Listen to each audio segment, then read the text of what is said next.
we're having.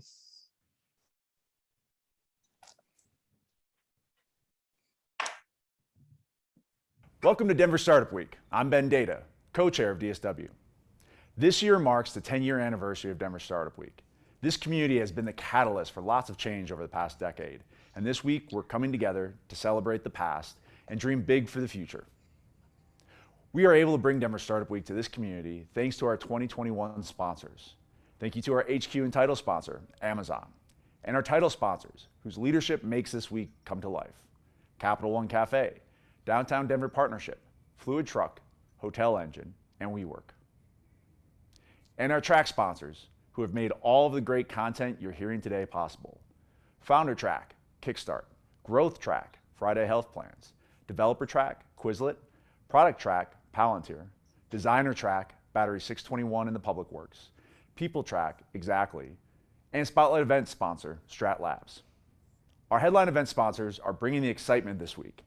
Thank you to B-Side Fun, Colorado Public Radio, Comcast, Coors Brewing Company, Denver Pavilions, Entrepreneurship at the University of Denver, Gusto, JP Morgan Chase, Method, Moss Adams, Pine Insurance, Promontory Mortgage Path, Red Bull Basement, Southwest, Tattered Cover, and VF Venture Foundry.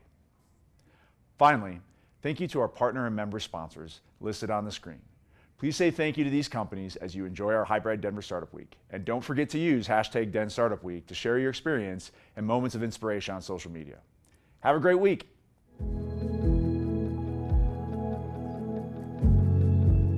Welcome to this session of Denver Startup Week. I'm Serene Pappenfuss, a principal at Kickstart Fund. We're on a mission to build great companies in the Wild West by backing the boldest entrepreneurs with capital, community, and expertise for the journey. A lot of VCs happen to invest in Colorado. At Kickstart, we focus on it. We love our Colorado startups, Sondermind, Nomad, Pomp, and Havenly, just to name a few. Because we were among the first seed funds in the region, we know what it's like to start something before others understand your vision, which means we're willing to lead investments in promising teams. We use our experiences to grow your startup and recruit top talent. Our portfolio is filled with visionary founders like you who are committed to moving the whole ecosystem together. It's the network effect in full effect. Raising venture capital is more than swapping shares for money. It's inviting the right investors to complement your team. We hope we'll be your choice for seed funding in the Mountain West, and we hope you enjoy this session.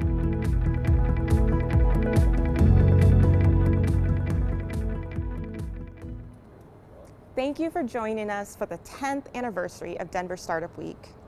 At Denver Startup Week, we strive to make all of our sessions a space where attendees can connect, learn, and grow, regardless of age, gender identity, gender expression, race, ability, sexual orientation, or the combination of those identities. There's something for everyone at DSW, thanks to all of our community members who submitted their best content to make this week what it is. And thank you for joining us. Thank you to our sponsors for their support in helping us to keep DSW free and accessible for all, especially our Founder Track sponsor, Kickstart. With that, please enjoy this session and the entire week ahead.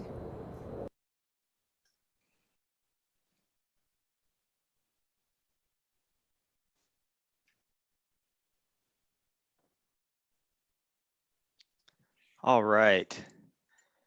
Let's change the view and let's get started here. So hello everyone, and thank you for joining us today for Around the Block Q&A with blockchain startup founders. My name is Roderick Odoricio, and I will be co-moderating this panel with my colleague, Mike Henson. Mike and I both work at Perkins Coie here in Denver and are part of the virtual currency and blockchain group. This panel is geared towards founders and executives operating in the blockchain space, as well as for aspiring entrepreneurs who want to start a blockchain-based company in the future. We'll be covering a variety of topics today, from formation considerations to hiring best practices to regulatory hurdles to marketing and product market fit. But before we dive into this discussion, I'd like to briefly introduce our esteemed panelists. So joining us today is Frank Ricotta, the founder and CEO of Burst IQ, a blockchain platform powering the new person-centric health economy, where individuals have the power to own, understand, and put their data to work on their own. Also joining us today is tech startup ninja, Cynthia Delaria, who is the CEO and co-founder of Precursa and CEO of Rico Technologies. She is a serial entrepreneur specializing in tech startups, and her background includes a range of industries from pet tech to fintech. And when it comes to blockchain, she believes asking this question, do I really need a blockchain? We're also pleased to welcome Pamela Norton, the CEO and founder of Borsetta, which is an AI edge security leader developing blockchain technologies that enable secure, trusted, and decentralized computation at the edge. And last but certainly not least, we have Nancy Beaton, the VP of Strategy and Blockchain at Together Labs, the parent company of IMVU, which is a leading social avatar community and home to the digital currency Vcoin. Nancy is also a mentor at Techstars here in Boulder. Thank you all for joining us today. And special thanks to Denver Startup Week for hosting us and providing us a platform to talk about these important and interesting topics in the blockchain startup world.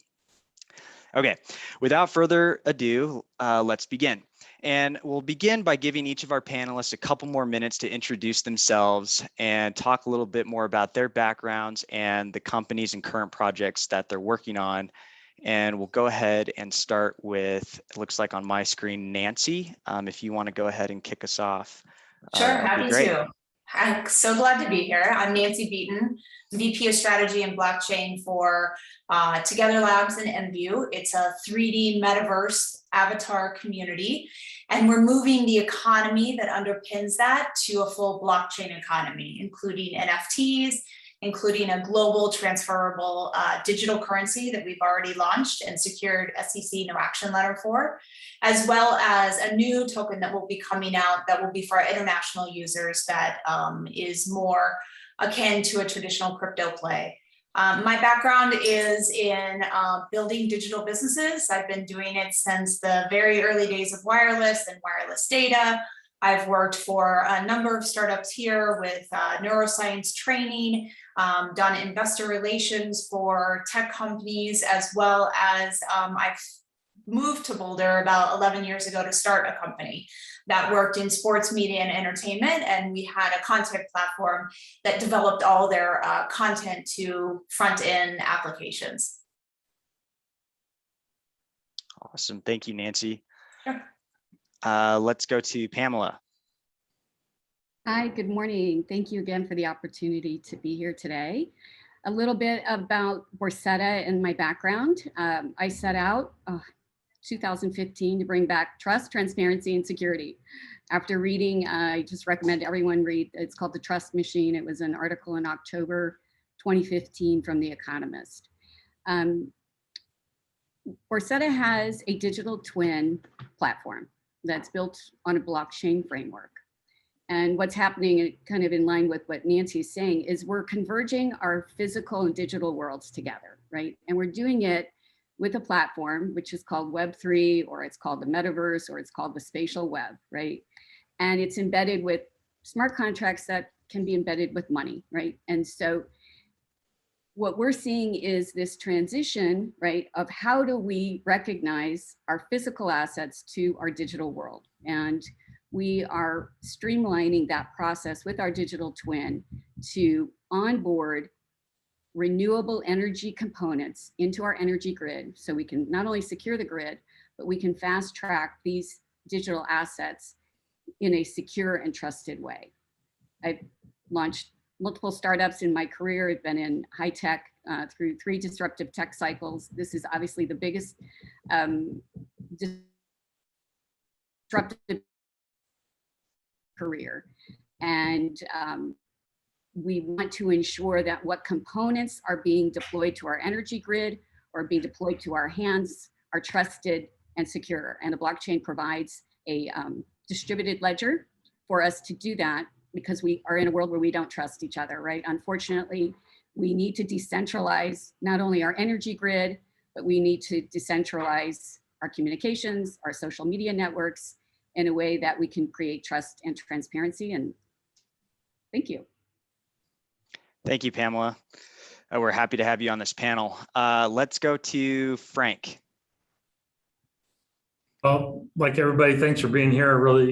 Really excited to be on this panel with everybody. I'm hoping to learn a lot as well. So I'm Frank Rico. I'm the founder and CEO of Burst IQ. We started Burst IQ back in 2015. We always had a blockchain thesis to it. Initially was all about data privacy, particularly in the health space, and not just data privacy, but creating a more liquid environment for this data from the standpoint of a person being able to access it and share it and use it, in a way that allows them to be a better person and to live a healthier life.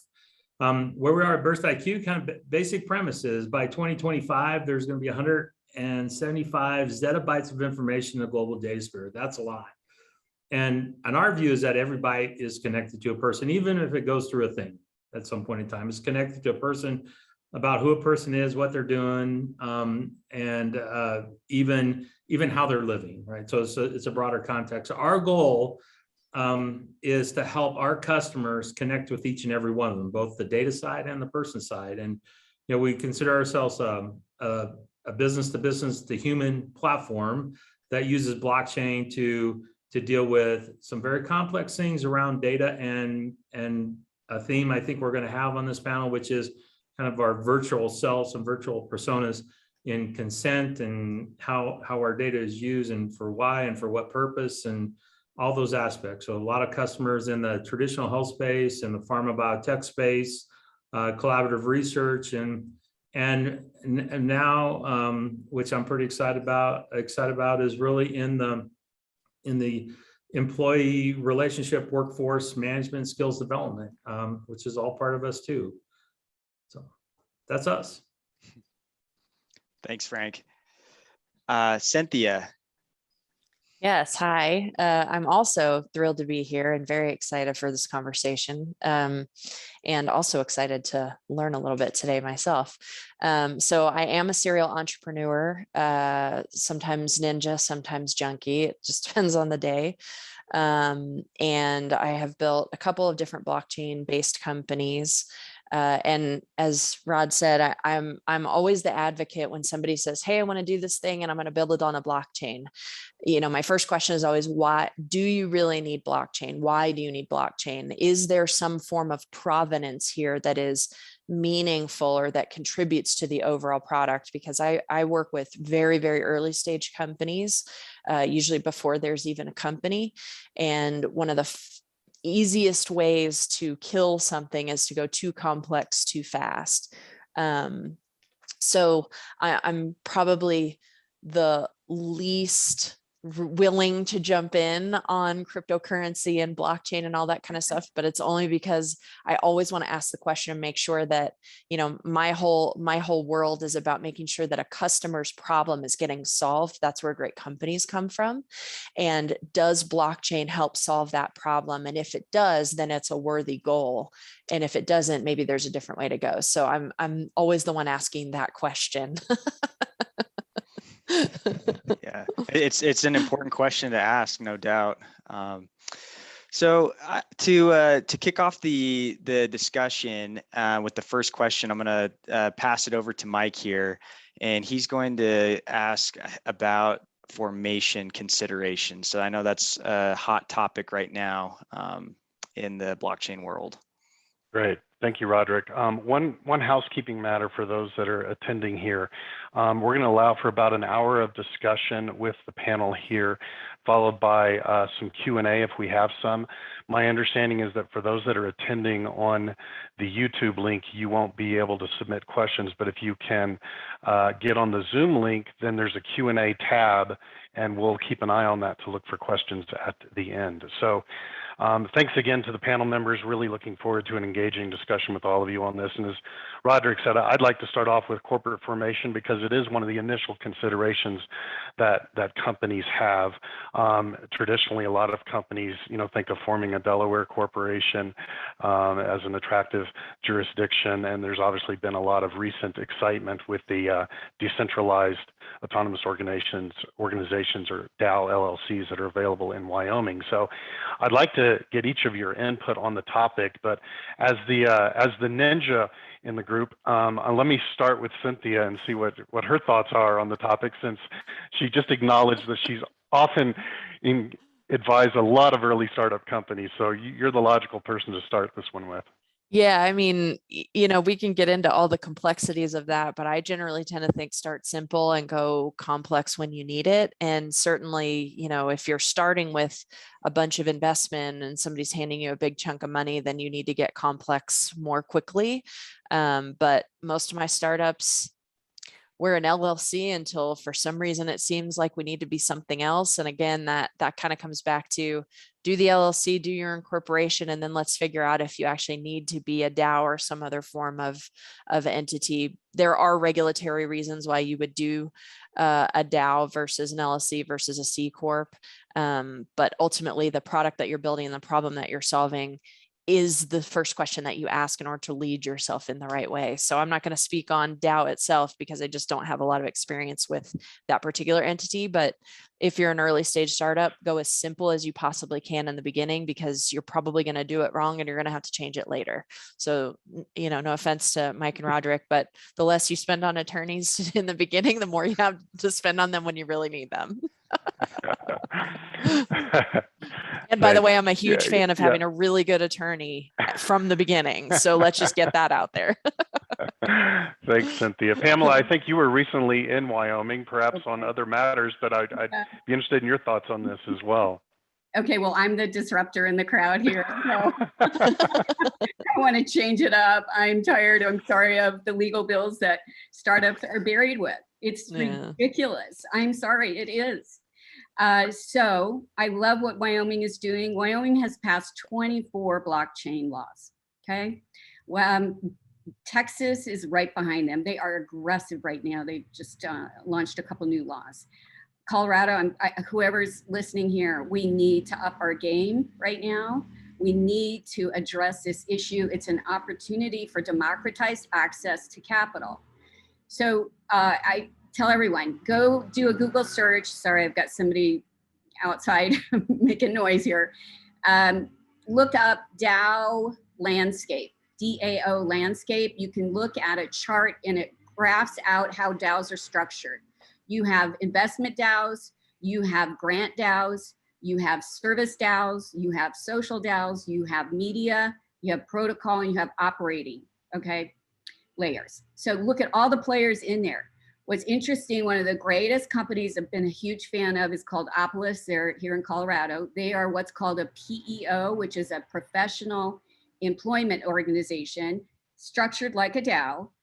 They just launched their worker token. They represent the gig economy, right? So you can run your payroll through them.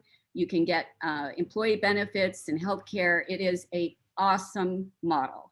I think if you are a startup and you're looking for funding, the system is broken, we know it. The system is not incentivized for all the shareholders, right?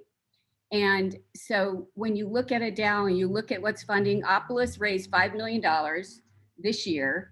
From a DAO, they got money from Metacartel Ventures, and I don't know, there's like three different ventures that funded them. The ventures that funded them, this is interesting, I think Roderick and Michael, you'll find this really interesting, is that the contract, right, is with the stakeholders, not the VCs. The VCs do not have a contract voting rights, which is really, really interesting. So I just recommend everyone start doing your research. There's a lot of grant DAO funding out there. Go organize very inexpensively in Wyoming today, hopefully Colorado tomorrow. But I think it's a fascinating way to accelerate your access to capital, to be focused on your MVP, get it funded, get it out there. It's a really exciting time. Great, thank you. So Frank and Nancy, you all have had some established companies for several years now. What was your experience like, not only on the actual corporate formation and which type of entity, but did you talk about jurisdictional considerations as to where you might form? Yeah, absolutely. I don't know, Frank, if you want to go first, or you want me to jump in? I'll let you go first, and then I'll. Yeah. So I would say, traditionally, when you get into blockchain, it's a very global community that is regulated individually by states and countries and territories. So there is this natural juxtaposition between what you want to provide globally and how you have to patchwork your way there to deliver it. And I would tell you, we're headquartered in the US. Our Together Labs company is in Redwood City. We have had Cayman entities because originally we were going to mint our original token out of Cayman. We chose to go the SEC route to obtain our relief, our letter of relief from the staff at the SEC, so that we could take our token on the platform and off the platform in a global nature. I would tell you we are dissolving our Cayman entities because Cayman laws have changed. And we are launching and have created a BVI entity because for a new token, when you want to launch cryptocurrency, you need to do so in an international manner, right? And you have to make it very clear it's not for US users. I would say when it comes to a DAO, it's a great structure. It is a great structure. I think a lot of people went there early on because they felt like it gave them reprieve from regulatory laws, regulatory approach, because a lot of legal and regulatory just hasn't caught up with this innovation yet. But I would say that DAOs are now no longer immune to, the regulatory standards, and there are a lot of DAOs being questioned. Now, there's no one there to question them in many cases. But, I feel like, back to Cynthia's point, you need to really ask yourself, what are you trying to achieve?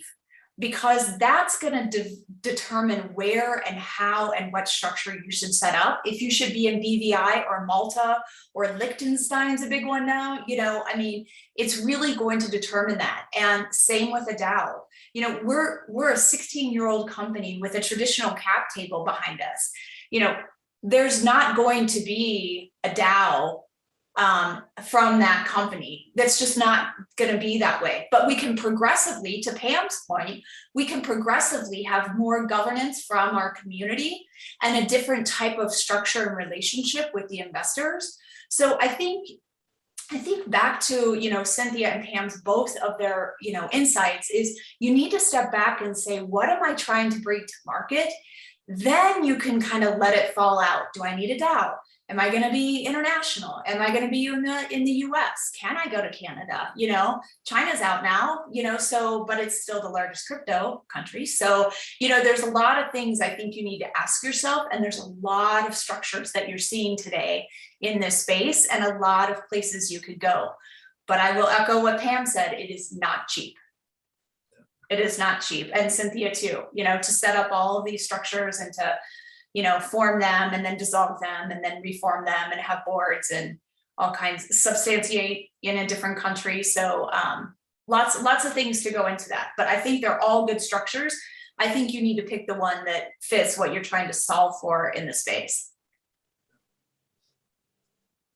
Frank, your thoughts? Yeah. So I'm going to jump at it from a little different perspective, because I think you gotta separate the aspect of using the tech to do something, using blockchain to do something, and then using the mechanisms to finance things or to create kind of a financial asset in the form of a token, whether it's an NFT or not. What's happened, if you go back over the years, DAOs initially on the financing side got a bad rap, and I think we all know why early on. And so it's taken a while for the regulators to catch up. Regardless of how unstructured the blockchain world is in terms of being very libertarian, the regulators are still around, and they still have a lot of power of showing up at your doorstep, asking for full audits, giving you fines. And so we saw all that through the early cycles of the token launches, to raise money, and who the SEC focused on within the US and how they enabled and disabled things. And eventually everything was a security versus, oh no, that's a utility token or not. So regulatory things move quite rapidly. But if your business, like where we started, our business was just using blockchain to do something. It didn't have a token economy associated with it, or a token mechanism to deal with the different governance structure. And to Nancy's point is, you can evolve to those things. When you look at the companies that were successful in terms of really successful and are still here, and not just raised a lot of money and disappeared. A lot of those companies had really two sides to them. They had a company that was working on technology, a lot of layer one, utility network technology, but for the network, they established a foundation or not for profit to manage it. See it even with Ethereum and outside of the US jurisdiction, because it was more favorable. And in a lot of those windows, we were part of working with some regulatory bodies to help some smaller jurisdictions write some favorable legislation. Even though here we are in Wyoming's neighbor, and we never jumped into that. And I'm kind of regretting that a bit, because Wyoming is doing amazing things. But we help Bermuda, we help some other countries really kind of develop these policies and how it applies to the banking space and outside of the banking space. But I think when it's all said and done, let's go back. To me, it is start simple. What business are you running, right? And you got to think through that like you would any traditional business. What's the ownership structure? What's the governance structure? And a lot of times they go hand in hand. With DAOs, they don't have to per se, but that's pretty important. A lot of time founders give too much of their company away to, hey, I'm going to start a company with this person. I'm bringing them into my idea. So you really got to think through who you're going in business with, because it's a long-term endeavor, and you're going to be with each other a long time. And I don't care if that's your startup partner. I don't care if that's your investor. I don't care if it's the organizational structure and management structure that you want to deploy. The other thing is, being naive about something doesn't give you an excuse when it comes to getting yourself in trouble legally. So you step into the token space and really kind of this alternate financing space, do your homework for one. And yes, it's going to cost you a little more legally, quite a bit more legally, in terms of how you're structuring, how you stay out of any issues with the SEC in the US, where your jurisdictions are, what those, again, I'm going to paraphrase everybody, what the state jurisdiction is, what the national jurisdiction is, what the international jurisdictions are, all really important when you're stepping in this space. But you still got to start out with the fundamental premise. What are you doing?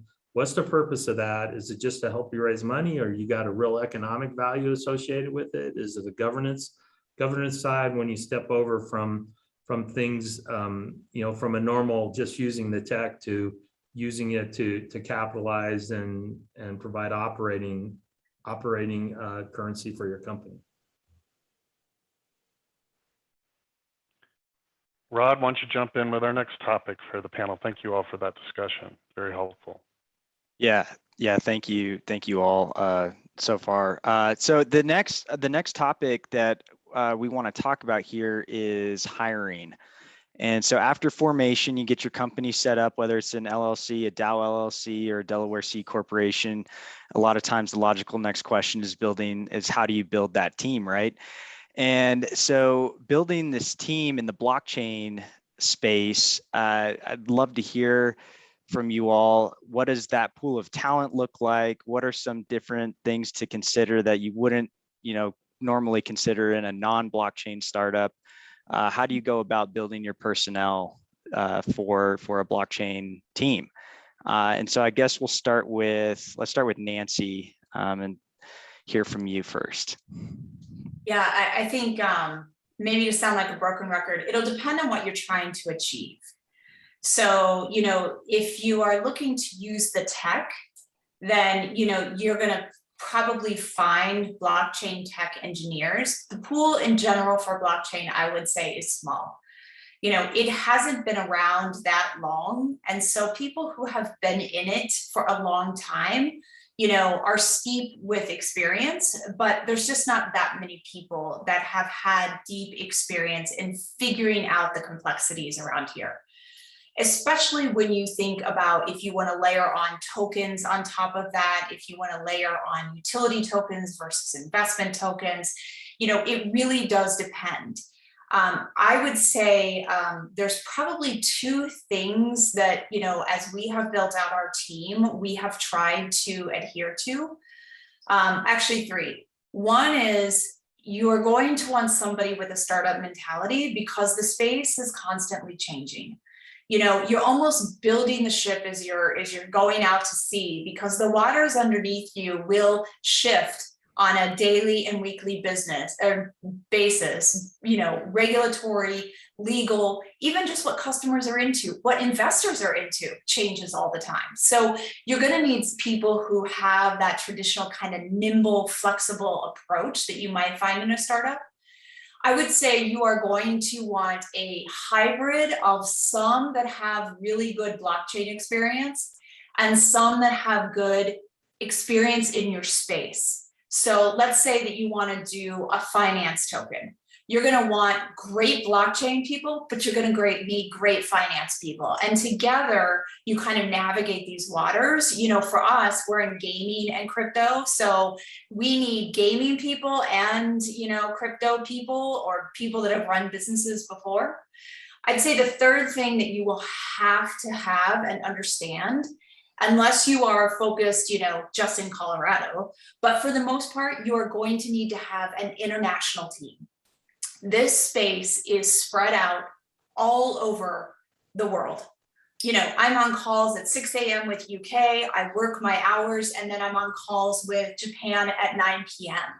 So that is very common in this space. You know, we have, you know, partners that are in Australia, and, you know, we have investors that are, you know, in Singapore. So, you know, for your space, you're really going to want to have an international type of hiring strategy.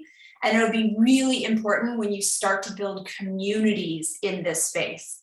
Because unlike traditional marketing, I think for startups, this space really centers around communities for a lot of its work, and you'll need those in those countries. So I would say, you know, there's not a huge pool. You kind of want a hybrid team of experience in blockchain, and you're going to want to need to embrace that in an international strategy if you haven't already. That's what I've found so far. Yeah, that's great advice. And so let's go to Frank. I know, Frank, you've had your company for several years now. And so what is it, I guess, from your perspective, what is, what does the hiring front look like for you? Yeah, it's, okay, so on the technical side, I'm going to kind of oversimplify it, but it's always been attitude and aptitude. And so where have they done, and, you know, are they entrenched or not? I think that's important. Flexibility, as Nancy says, is important. And there's really two dimensions to that. Is one aspect, we're dealing with blockchain, there's still networks. So you got to have somebody that has some decent network engineering talent in terms of understanding. Even if you're running on a public infrastructure, you got to understand how all those mechanics work. And the second part is software.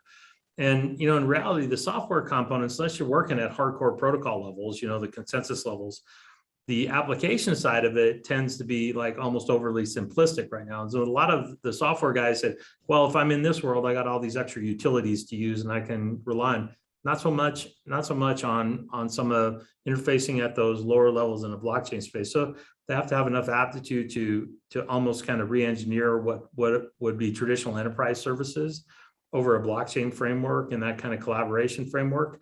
A lot of times, you know, tech talent gets, you know, the tools get so good, they lose fundamentals. So that attitude and aptitude is really important. And then on the business side, again, same thing. If somebody's entrenched in the ways, it's going to be really tough. You know, if I'm a consumer marketing person, I may understand traditional consumer marketing person. I'm not going to really grab tokenomics and what my token economy looks like and how all that stuff. You know, it's important, but you know, being able to take old models and look at the disruption with the new models is really a talent when you start looking at your leadership roles, particularly early on, and how people think. So again, you're really looking for a lot of, you know, just smarts in terms of aptitude and just a willingness to learn, I think are the two biggest things in the early stage.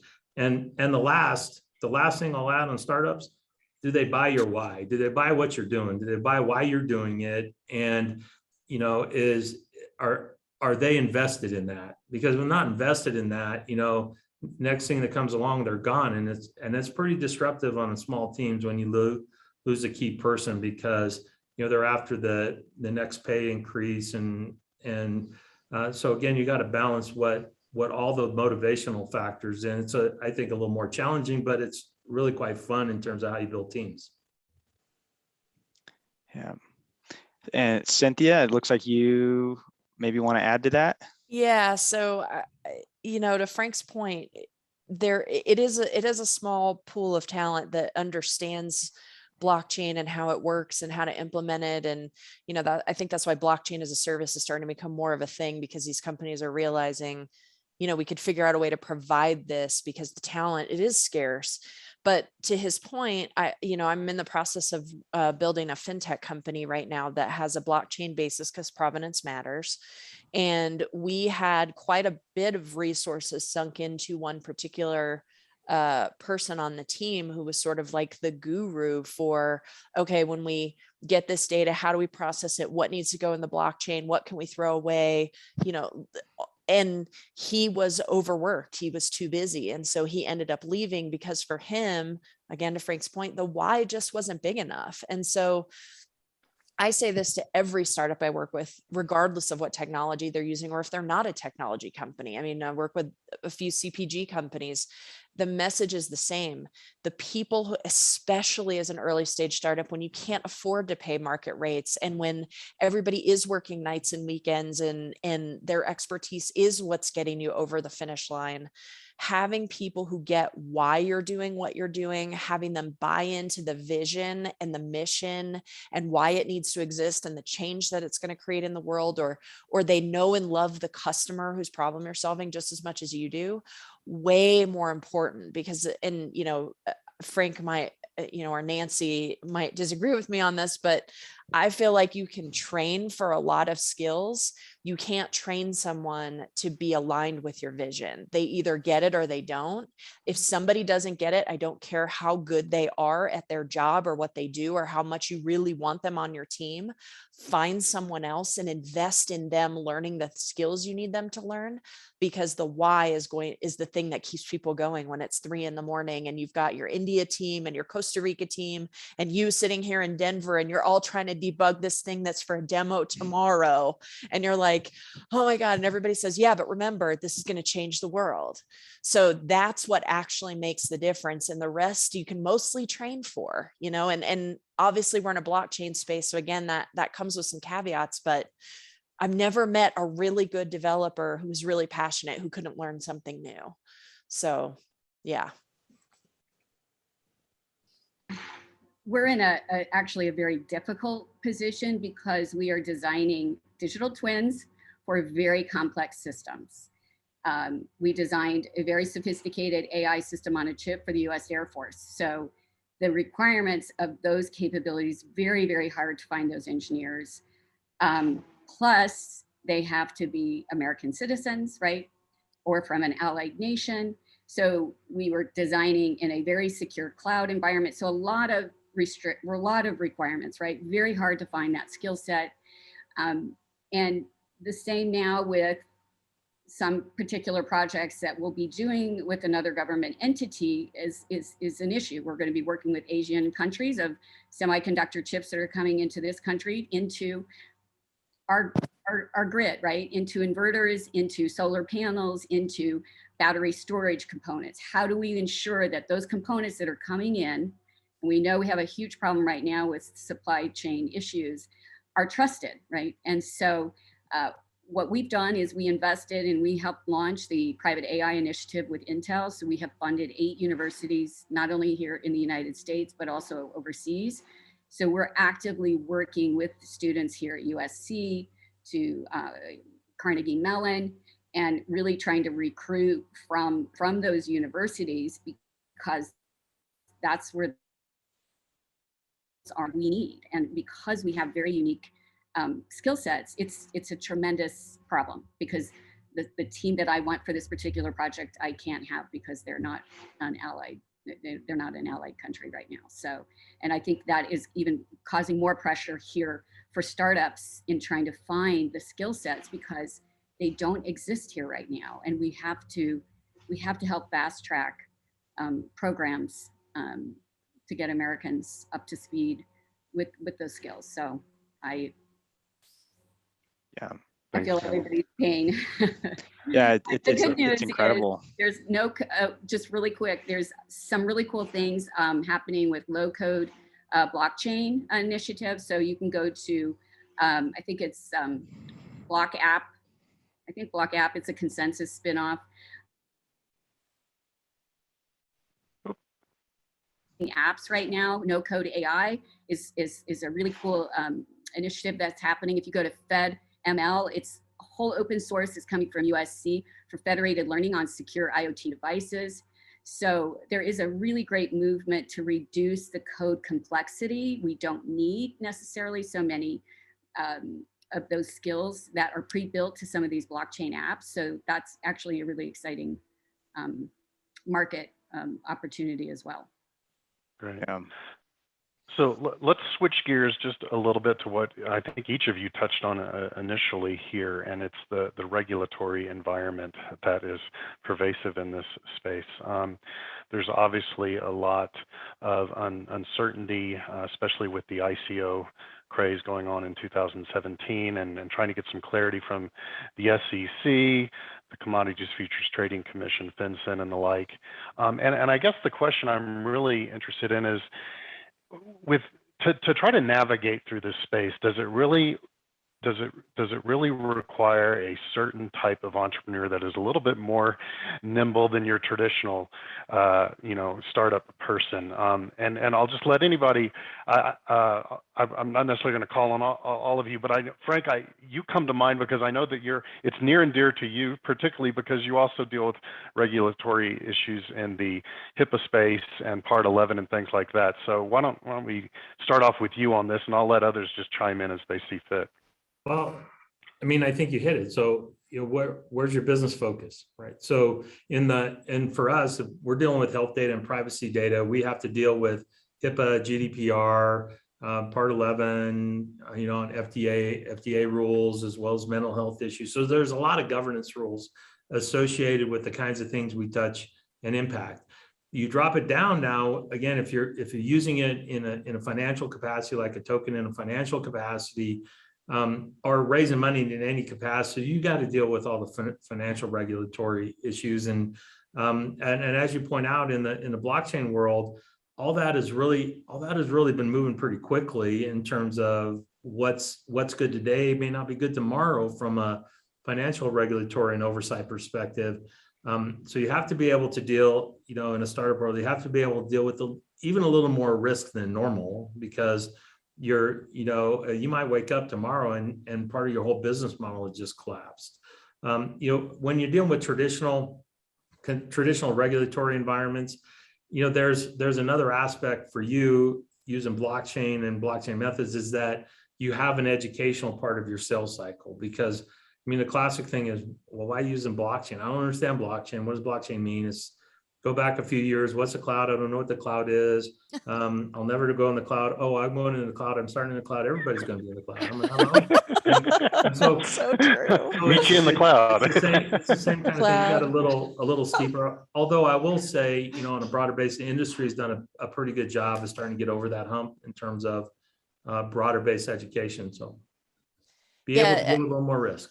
I think you're absolutely right. And I want to point back to something that I think is a point that Frank made earlier, but he also just kind of touched on it again, which is a lot of times when people talk about blockchain, they have it like collapsed with cryptocurrency and NFTs and all. Like, blockchain can do a bunch of things, and blockchain itself isn't regulated. The problem with blockchain is it's by nature distributed, which means you need a lot of processing power. And it takes the reason that, credit card transactions are a perfect instance of when provenance matters. This is why we have chargebacks. And we're just dealing with this, the Apple card that's never supposed to be stolen. Just it's stolen. Okay. We don't even have a physical card. How does that happen? They can't even explain it to you. So blockchain should be a solution for Visa and MasterCard and American Express and Apple and all these companies that are trying to solve this problem in fintech, where it does actually matter who's doing a transaction, whether they're allowed. The problem is speed, right? So if we're talking about regulation, we're more probably talking about the fintech space and FINRA and FinCEN and, you know, for Frank's company, HIPAA and like all this stuff. If we're talking about blockchain, the problem is more about infrastructure and speed and when the chain gets long enough, how do you validate the entire thing in the same amount of time that it takes Visa to say, yep, you have that much credit available, you can do this, right? So I think I'm making that point just because I want to be clear. If you're somebody who's like, I want to build a blockchain company, but you weren't thinking it was having to do with fintech or with, you know, something in a regulatory space, you're not going to face this kind of stuff.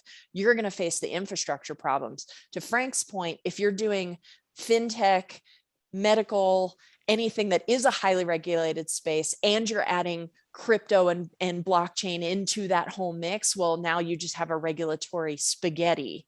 And the challenges you're going to face, you do have to have a different level of resilience as an entrepreneur, because you're going to face challenges on the infrastructure front and on the regulatory front. And as an entrepreneur, you already are meeting different conditions, you know, on different days because you're building something new. But when you add that much regulatory compliance and oversight, especially from something like a government, it just becomes like, you better believe in your mission, because if you don't, the federal government will beat you out of your business. Like they just will, because it changes so fast. I think you need to, before you set out, understand what your risk tolerance is. As a business, as an individual, as, you know, a couple of people, you know, whatever that might be. You know, we're a 16-year-old company that has a traditional cap table, and our investors and, you know, the rest of our company that is building games and not crypto, you know, our risk tolerance is not high. We're trying to do things the right way. You know, we are fortunate enough to work with the SEC. You know, we're trying to do things the right way. But that has been our personal decision, right? Our company decision, because we have this underlying book of business we're not risking. There are a lot of people that are coming into this space and their risk tolerance is high. And they are, you know, either creating their own path, creating a home in Puerto Rico, creating something else so that they can sort of get a quick return or a quick way to market, because I will tell you, doing it the right way does take a lot of time.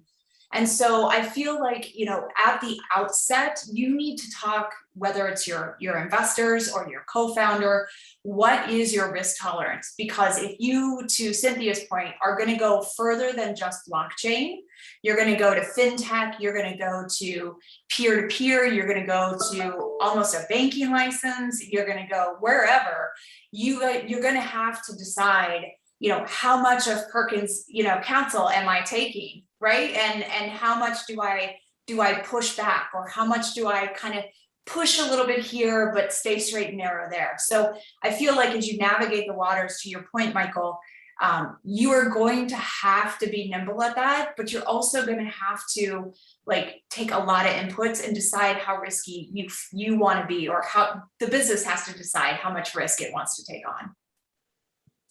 And I feel like you also hit on another point that I really love, which is, you know, there is this culture in startup where our minds get spun up and we believe we have to go fast, go fast, go fast, go fast. And it is changing every day, which means we're more like, and you get in this like anxiety soup almost, right? And the reality is, yes, the technology moves fast, but good companies follow the slowest, smoothest, fast methodology. That's the same even when the technology is changing fast. If your core underlying principles are good and you've done the work and you're willing to validate what you're doing, you will be successful, even if it takes you an extra 6 months or an extra year, or heaven forbid, an extra 2 years to get to market, or to make those pivots that you need to make. So there's this pressure, especially if you're getting VC capital, right? They're like 10x in 5 years. And you're like, 3% of companies ever hit $10 million in revenue. And the average length of time to get there is 12 years. So why don't we start operating as if there's actually longevity and crypto's here to stay and blockchain's here to stay and there's real value to be had? Stop acting like this is a flash in the pan, quick in, quick out, and that's the way you have to do it or you can't be successful. Actually do the work. Build the underlying infrastructure in your company, build your business model, build your purpose really well, and let the technology make that better. Do you know what I'm saying? Like the technology isn't going to change so fast that your company has to, you going fast in the beginning is not going to serve you like being intentional will serve you. I think that's what I would agree. The only thing I would say is if you do layer crypto on there are external forces that will provide windows and close windows. So there's a lot of people that, Michael mentioned ICO, that lasted until I think 2019. And then it's no more ICOs from crypto exchanges, right? And then the big thing was IEOs, and that got about a 5-month window, and then people shut that down. So the only, I think, little layer I would put on there is that the investment process in crypto tokens specifically, that little narrow part of blockchain, is unique, and it can force you to accelerate plans or decelerate plans, right? As the market sort of is really frothy or is having a winter. So, I think it's a layer. And to that point, if that's where you're going, to Michael's original question, you have to be more risk tolerant, because if you were trying to build an ICO when that was really new and the hot thing, you knew going in there was a risk that the SEC was going to shut that down. Yeah. And so you were like, we got to make this thing happen because we got to get under the wire, and so that is a different type of entrepreneur. And to your point, it's a different thing, and you got to know that going in. Yeah, agreed. So it's a good point. And we've taken on all that risk, right? I'm absolutely crazy. We're trying to We're trying to create machine-to-machine transactions at the chip level, right? And so we're trying to push down all the regulations to the chip. Who owns the chip? Who controls the chip? There is a digital representation of that chip. It's tokenized, right? It has embedded brains, and it has embedded hundreds of millions of ledgers, right? Well, right?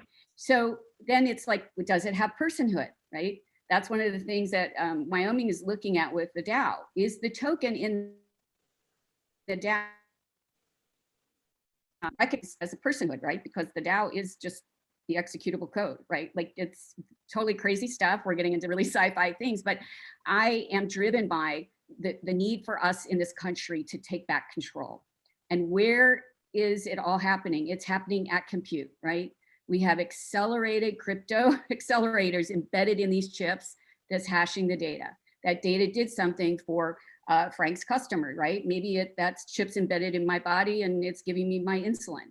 I should be able to determine, I control the chip that's embedded in my body, what doctor is provisioned. I might give my generic information to a aggregate engine that wants to learn about the medication I'm on, whatever. But we need to drive back control at the chip. And if we don't, I believe it's game over, right? Because right now we have a centrally controlled internet. We're trying to move to a decentralized internet, and chips and sensors are going to be embedded in our everyday life. We're going to have 100 hyper connected to us by 2035. So we have to drive the legislation now. And it's like, I've been in front of Congress, I've been in front of the Treasury. They looked at me like I was, I don't know how many heads, right? I'm like, this is our future. And if we don't get on it, what are we seeing today? We can't get cars today because the 50-cent chip hasn't been updated in a $50,000 car because the systems are so complex. And sorry, it's my just passion. It is your soapbox. Completely insane. Oh my gosh. But I just know that if we don't get ahead of it from a societal perspective of what's happening with our healthcare, what's happening with this metaverse, that all of our kids and our entire world is going to be represented. What personal rights, what property is ours, what's the value? We've digitized our entire world. I have a new portfolio of assets. How is the government going to tax me on that? Do they have all my information of my transactions? I mean, it's an exciting time. Yeah, it is exciting. Yeah, someone commented, "Wow, Pamela, I got chills." So I freak everybody out when I know what's going on. It's really scary. no, yeah, excellent discussion. So for this last topic, before we jump into Q&A, I want to transition to talk about marketing and product market fit in the blockchain space. And this really has to do with, how do you address your customers early on? How do you frame your company? Sometimes you might frame your company as just a general technology company, and blockchain's, under the hood and not really in the front view of the customer. But then on the, the alternative side is blockchain is front and center and one of your main selling points. And so I just want to ask each of you, how does that, I guess, how does your marketing and product market fit strategy develop in this blockchain space? And let's go ahead and we'll start with Frank down there. Yep. Yeah. Well, I wish I had a clean answer for that one because it's all in your buying audience. You really have to tailor aspects of the messaging to them. I mean, we get a lot of inbound because people go search for healthcare blockchain, so they end up on our doorstep. But early on when we said we're using blockchain, we got a lot of blank stares, and then a lot of people just were a little bit pushed back within the space and who we're selling with. I mean, you flip over to the to the crypto community themselves, or the blockchain community themselves, it gets, well, that's really cool. So I think you kind of really got to balance, and we're in many respects we're still figuring it out. And where we are currently right now is as an enabler to do something you couldn't do before. So that's how we position it. So yes, we don't shy away that we're a blockchain based company, but it's not the headline for us at this particular point in time, because I think some of that on the Gartner side, hype cycle, trough of disillusionment kind of thing is, in a lot of ways, that a lot of folks are in there and they're coming out to real practical adoption. So it ends up being a bit more of a business conversation with we got really cool tech, and that works pretty well. Early on, we got really cool tech and we solved a problem for it. And we went from this notion of having asked 50 questions to get to a real meaningful dialogue. We're down to 10 now, so less education. So it's a good thing. And I know, Nancy, we've talked before about your, I guess, your thinking on pressure testing the idea. So I don't know if you want to talk a little bit about that. Yeah. So I would say we kind of approached it in kind of three buckets. So one that I would share is, before we brought our plan to market, we pressure tested it with the industry, right? We went out to everybody in blockchain that we could find that would take a meeting, and we pitched them on this concept. And we said, what do you think? And so we got a ton of feedback from the industry, right? People who are going to have to support us if we're going to be successful with subsequent offerings. So we spent probably 6 to 9 months hitting every conference, every meeting somebody would return my call, and pressure testing our plan and our philosophy and our approach. The other thing that we did was the second bucket was we sort of baselined where we were with our actual users. So we have, 1 million daily active users on our 3D avatar social platform that come in to connect with each other and chat.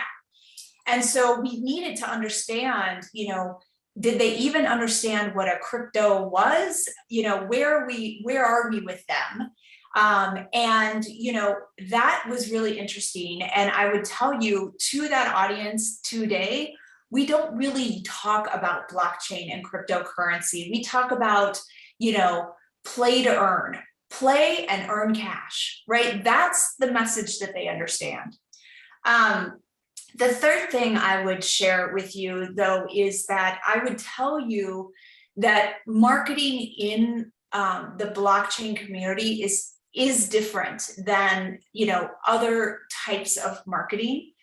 It's heavy community focused, right? If you're not on Telegram and WhatsApp, I would sign up right now, right? And if you are, that is how work gets done and business gets done with my investors, with people influential in the community, and every blockchain project will have channels, Discord, right? If you're not traditionally on Discord, you should get to know it.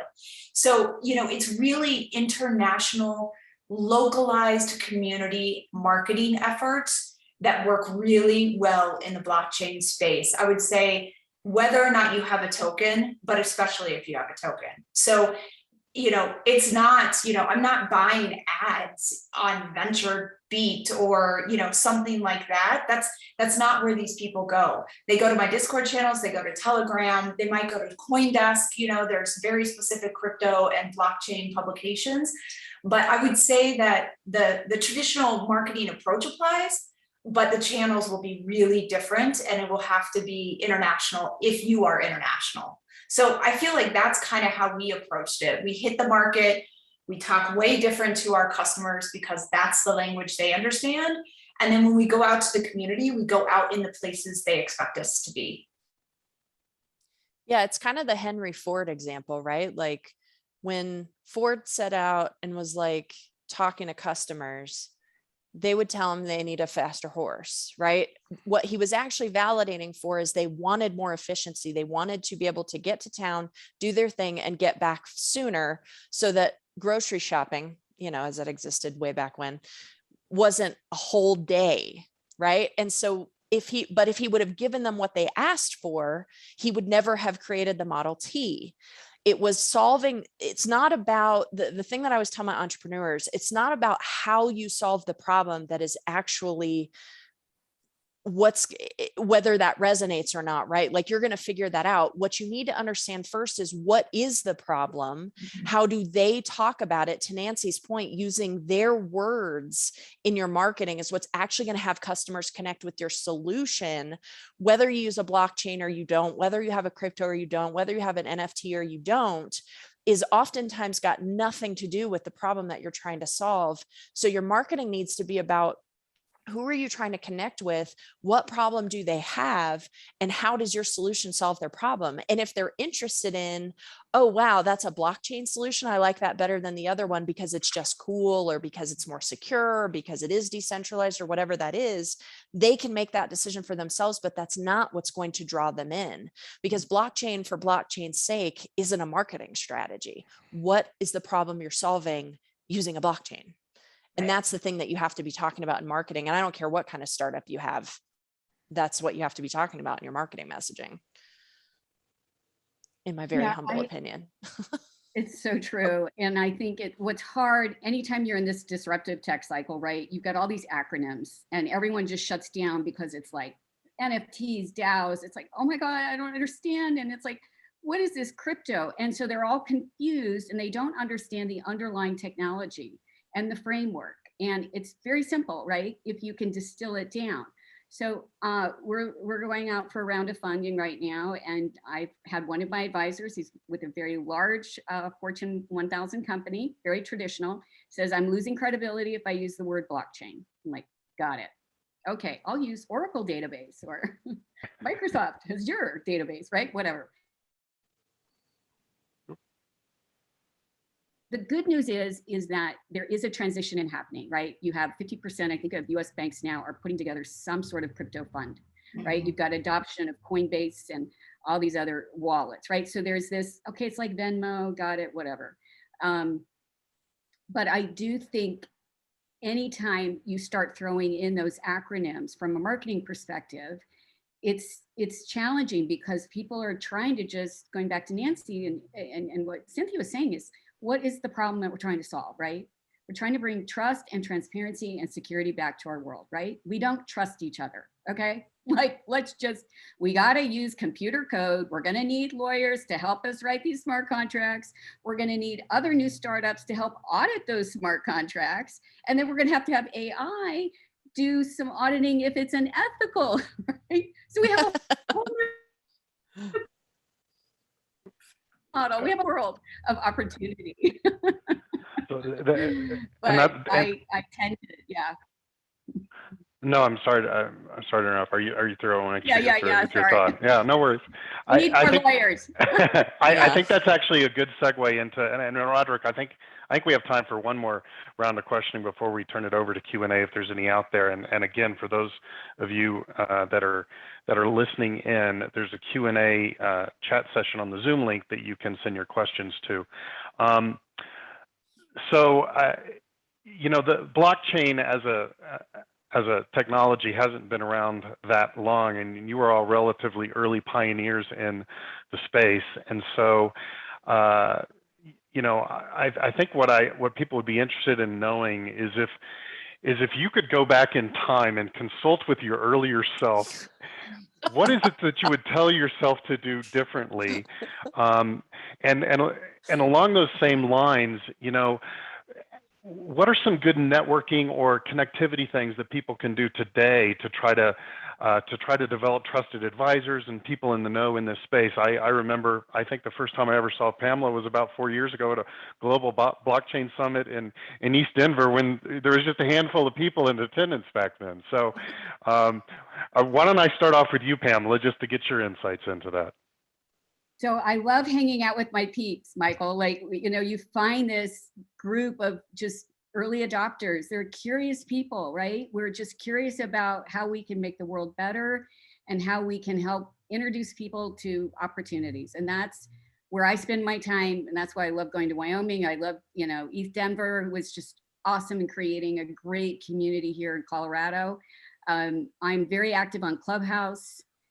There's some awesome just channels on Clubhouse to get involved in there, whether it's blockchain, crypto, or just trying to learn, right? Just be curious. And I also, Reddit is another good channel. Discord obviously is a great one. If you want to join a DAO, you can join Meta Delta Gamma and just put in $20 and just, you know, it's for social good, and just, you know, just starting out and just taking baby steps, I think is the best thing. But I find that when I can surround myself with people who are curious and who are change makers and who are early adopters, they help you go through the rough times, because it's been a really rough 5 years. And I keep saying, I don't know why I keep doing this. It's crazy, because you know, you're just going up against the man. You're an entrepreneur, that's why, because we all know we can't be hired by other people. We won't survive.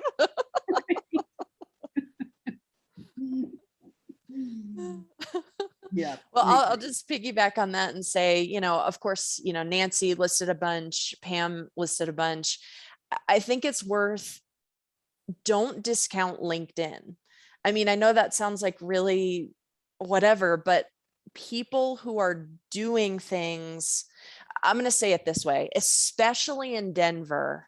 And if you're watching this, you know, Denver is becoming a global community when it comes to startups and when it comes to new tech. I mean, Palantir's moving here. Hello. So we have the type of community where people are open to, even if you're in a competitive space. I just had lunch with a competitor of mine last week, and we talked about strategy and how are we doing stuff, because we know that in order for our mission to succeed, at some level, we need to work together, and we need to be able to talk to each other, and we need to understand the challenges. That is unique about our ecosystem here in Denver. I can't tell you the number of times through LinkedIn or through somebody else that somebody's been talking to, I'll get a ping, or through a Slack group. That's another one I don't think we've mentioned. Through a Slack group, somebody will ping me and say, I have this idea for this startup. I cannot get it out of my head. Can I get 30 minutes on your calendar for you to help me sort of figure out, is there something worth validating here? Should I go through the process of starting to talk to customers, or can I just let it go? And I'm always willing to take that phone call, always, always, always, because I am passionate about entrepreneurs focusing their innovation and their creativity and their energy into the things that have the best shot at being a successful company, the best shot at viability. That's true in any market, and especially in something like blockchain and crypto and NFTs, where it's an emerging market. The people who are emerging this and birthing this, they want it to be more prolific. They want to talk to you. They want more people to understand. There's this metric called the mom effect. And somebody said something about, oh, Nancy was talking about the mom book earlier.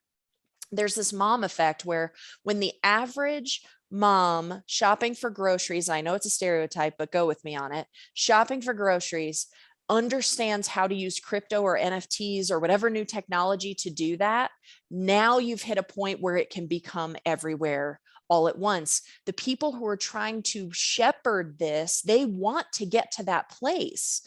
Use those people. They want this out there, and you're asking questions and you're asking for their mentorship or their guidance or their support, or even just to take a 30-minute meeting is exactly the effect they're intending to have. So get involved, ask questions, reach out, find people.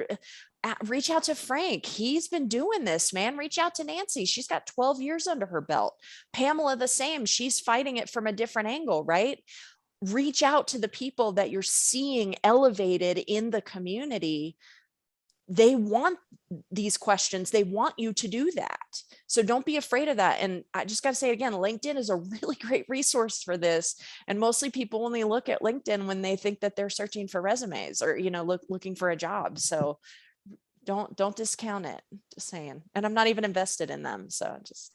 Yeah, I would say that the blockchain community is a pretty tight community. A lot of people know each other and are very willing to help, to advise either informally or formally. And so, I think just reach out, because people in this space I have found are very open to discussions. I would also tell you it's a much, I don't know the right word, freer space than maybe some other traditional, well, I don't know. I mean, Frank's marrying healthcare with blockchain, but, it's a much freer and more liberal space where people are looking to have connections. They're also honestly looking for good investments a lot of the time. They don't want to miss out on the next one. So everybody connects and talks and easily, if you say, at the end of that call, just like you should any networking call, hey, is there somebody else I should meet that they will tell you 5 people. So I really do feel like the community is open to that in a big way. But I would also say, one thing that has worked for us really well is everybody is also open to short-term advisors, to being a short-term advisor. So there's nothing like bringing in somebody for a day, for 2 weeks, something to help you as you kind of go through this space, just like I would hope you would in any industry. But this industry specifically, people do that a lot. And so, it has helped us a lot as we kind of marry our different things or go into a different country or whatever that might be. So that's a very common practice here, and I would leverage it as much as possible. Well, and Cynthia, you specifically do that for companies at some level, right? I do. Yeah, I do. Great. Like I said, I love entrepreneurs. I'm like, my favorite calls are the ones where they're like, I had this idea for, like, I'm the person sitting in a restaurant who, like, across, the loud and noisy and whatever, I had this idea for an app. I'm like, hey, there's my people. I got to go talk to this person. And I don't know how many dinners I've interrupted on my side and somebody else's just to have a conversation with that person, So, yeah. Let's see, I'm looking at a question in the chat, and I'll just open up to anybody who wants to respond. It says, what do you think the future of blockchains are in elections? Will we vote on a blockchain eventually? See, there's a perfect example where provenance matters, right? And you have to Pamela's point, you have this distrust that is, we didn't used to feel this way in our election system, but over the past decade or so, we have felt this erosion over time of our trust in a system that has been bedrock to our system of government and our society for over 200 years since we were originally formed, right? And so that's exactly the kind of solution that a blockchain is perfect for, because provenance matters in an election. Where did that vote come from? How do you know that that's really that person's vote? And how can you trust that that vote is what you said that vote was?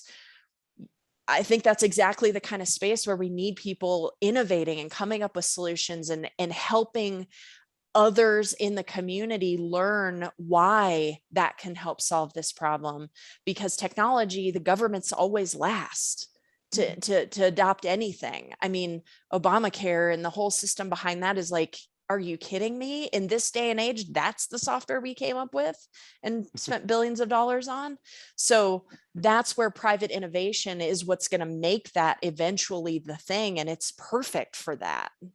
I would agree. You know, I spent my summers in my early college days at the election commissioner's office, and I would check in cardboard boxes from each precinct with voting results. You know, Suitcases. I'm 19, right? Yep. That's where that should belong, is in my hands, right? You know, and so I feel like the technology is, to Cynthia's point, perfect for something like that. Yeah. I think the struggle will be how quickly can people get comfortable with it, adopt it, legally make it the, you know, results of, you know, record. Yep. I think all the other swirl that goes around elections is probably what's going to take longer than blockchain being an awesome technology for that kind of thing. So yeah, I totally agree. And the inherent mistrust, which Pamela also touched on, the inherent mistrust of this centralized internet and these couple big companies that kind of feel like they have control over all of it.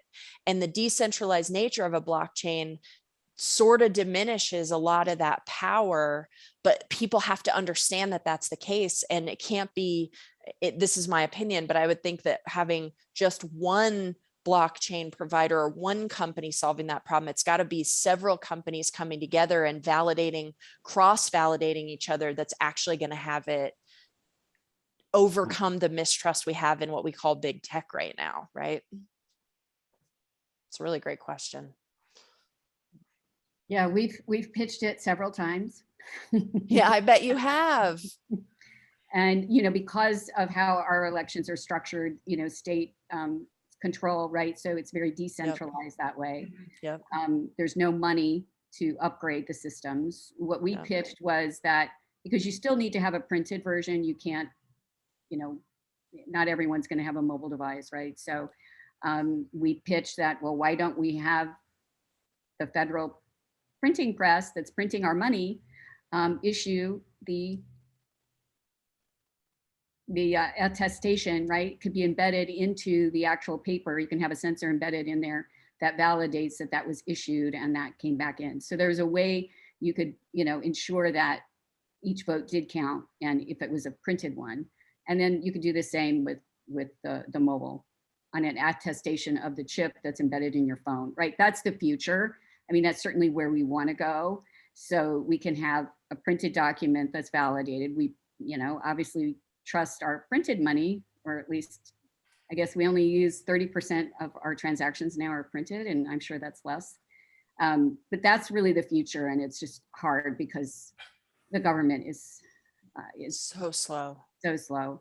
Yeah. And, you know, business has 7x, you know, we've digitized in just over COVID, I think 7x. So 7 years, we've progressed 7 years from, you know, digital adoption, and we've not seen anything within the government. Well, QR codes, nobody knew what the heck that was or how to use it or how to, and now it's everywhere, right? I know, I love it. My mom does it with her. Oh, I get to read them. If there was ever a beneficiary of the pandemic, it's the QR code. Exactly. So let me bring up just one more topic. We've got about 10 minutes left here. And it's the topic of future planning. How do you all go about doing that in this space? For example, again, we talked about the regulatory uncertainty and things like that. How do you kind of navigate where your company is going to go when there's this quagmire facing you? And there's obviously been some recent popularity with the NFT space, Nancy, and I know you guys adopt NFTs on your platform. So just kind of the thinking of your mindset, is it different when you're immersed in a blockchain-based business as to how you plan for the future of where you want the company direction to go? Whoever wants to chime in, please do. I'll be quiet. I'll jump in because I think some of the use cases are really pretty important that we just talked about. You know, and will blockchain be used in elections is a great use case. So you can talk about recording whatever the vote is, but if you start propagating back, you got to understand some of the broader themes. It's like anything else. What are the pressures that are impacting your business? What's the regulatory environment and those pressures, and kind of getting ahead of where some of that's going, whether it's being part of the Digital Chamber of Commerce that kind of monitors all this, or wherever you get it. It's government movements, it's market movements, it's technology movements. And you always got to kind of future think when you're in a startup land is, something emerges that could impact your future. So we talked about this whole acceleration of digitalization, and we see it, that created a whole lot of problems, and some of it we deal with implicitly, and it goes back to even voting. It's a good counting mechanism. Blockchain's got a lot of good things. But what was the premise of blockchains is I'm going to make the transaction transparent, but the participants anonymous, because we're using kind of cryptographic codes. But in a lot of situations, the participants can't really be that anonymous, or at least at some point, it's got to track back to an identity of some kind. Now we open up the big can of worms on digital identities and how are they used, and how is something about me, how is that going to be required for me to do a form of daily life without getting political about it? And where does that cross over to have to versus want to versus need to? And so you gotta be good at future thinking. And when we talked again about associating, getting outside of your little hole and talking about other people using blockchain for different things is important. But also in other industries, you just can't be shy. You got to ask a lot of questions. You can't be afraid to say, I don't know that. What do you think of that? And just have that little more kind of canvas of understanding how some of these pieces fit together. And if that's not you, go associate with people around you. Find a good mentor, have a good peer group, be a mentor, and all those things kind of all work together in terms of future thinking scenarios. It doesn't mean you change your business every day, but you shouldn't be shy, because too many investors will come in and say, you got to keep your focus. You got to keep your focus. You got to keep your focus. And then you miss a real opportunity, not to pivot, but just to take a slight turn, right? Or slight vector. And as somebody that's an entrepreneur running companies, you have to do that. If nothing else, it validates what you're doing right now. And it's a continual validation process. So future thinking is really, really important. Read, and not just in your space, but all around your space. Listen to podcasts. There's lots of really good ones with really good sources, and some crazy ones, but it helps you think crazy sometimes too. Yeah. I would just say too, regulatory is always sort of a cloud or a layer on top of this space. But I would say too, you can't stop progression because of that. And there's always things you can do that regulatory doesn't touch, right? If I pull apart NFTs, right, we're getting ready to launch them. If I pull apart NFTs and I say, hey, there's 20 components of an NFT, regulatory probably touches 2 to 3 of those, right? It doesn't touch the other 15. And so I want people to understand that while it is a huge factor in this space, and it might be more for Pamela sometimes than me, or more for me sometimes than Rick, you kind of, based upon your own space, it plays a role. But I would say, don't be waiting on that, or don't stop progress because of it. Carve out what that touches and go drive that forward. The rest of the team, they can still make progress. And so I feel like people just need to understand that we talk about it a lot because it does have a lot of implications, but it doesn't have implications to what 6 people on my team are doing. It has implications for me and the one swim lane that I've got to do. So I feel like don't let it be such a wet blanket that everybody's like, should we do this because the regulatory? Because to Cynthia's point earlier, they're going to be like, are we working our asses off and this thing's going to get shut down? I feel like, we should definitely be aware of it, but it doesn't impact everyone, and it doesn't slow everything down. You know what I mean? It might have you alter, right? I have to do a smart contract on NFTs different so they don't feel like a security. Okay, so I got to go back and redo that component of it. but it doesn't alter the fact that, you know, we can have NFTs on our platform. You know, so I would just say, don't let it hinder you. Keep that entrepreneurial like progress going, and don't let your team feel like, oh God, regulatory is a reason for none of us to keep going. Because it's just not like that. You know, you can work through these things. And I also think, you know, you have to make the investment, right? We invested in 2018 in a provisional patent. It's a very extensive patent. We're in the third phase of our final examination. It's been a long, long road. And in essence, it basically connects our digital to the physical world with any embedded chip or sensor, right? And then there's a lot of, you have an NFT that's assigned to that unique chip or sensor, and you have a new economy on a chip. And that is our hope, is that with that and our work with Intel and ARM, they control 90% of the chip and sensor market, that we could be by default the standard process, right? So we're trying to work it, that we're educating Washington and saying, hey, this is how we need to take back control. But it's a long, very expensive road, as you guys know. And hopefully it's something that will be awarded for us soon, we're hoping. Yeah, and I always just think that, you know, I come back to the thing I always say, but product market fit happens all the time.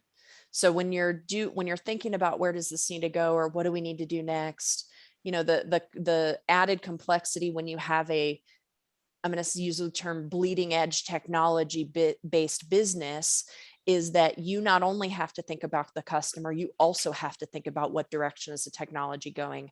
And don't be afraid to innovate. Like, you might be the company that pushes it to that next level, that gets everybody else going, wait a second, how can we use this, or can we leverage this, or whatever. But always remember the customer. Who are you solving the problem for? What do they need? What's their next biggest problem that you can solve? And then how does the technology either help you solve that problem or help you do it better than the competitor, or whatever that is? And so that's really where that complexity lies, is that you have two fronts you're thinking about, where most startups that aren't leveraging a bleeding edge technology, they really just need to focus in and niche down on only the customer. And you have to sort of do that in two realms, but don't forget the customer. Cynthia, I would say I 100% agree. When we presented to the SEC to try to get relief, one of the things that was in our favor is that we knew our customers so well and what they wanted. Yep. That was the impetus for us bringing out this new token, not to raise money, right? Not to do any of these things, but because the customer had told us they want a path to earn cash on our platform. Exactly. And this was the best way to provide it. And that went so far with them, because, you know, we could talk about what that meant. And it meant we didn't need this and we didn't need that. We needed this. And so that, I think, was super powerful in our discussions and our sort of, you know, I'll say our pitch on why it was so important. And they eventually agreed. So I feel like you're dead on. That will help you all the time. Yeah, I love that. Yeah. Well, thank you all so much. Thank you, Nancy, Pamela, Frank, and Cynthia, for your time and just invaluable wisdom. I mean, this was such an excellent and enlightening discussion about so many different topics in this space. And to all the participants or attendees, thank you for viewing, and we hope that this discussion was beneficial and you enjoyed it. And enjoy the rest of the Denver Startup Week, and thank you to Denver Startup Week for hosting us. We appreciate it. Thank you all so much. Thanks, I appreciate it, everyone. Thank you, guys. Bye-bye. Thanks. Bye. Bye.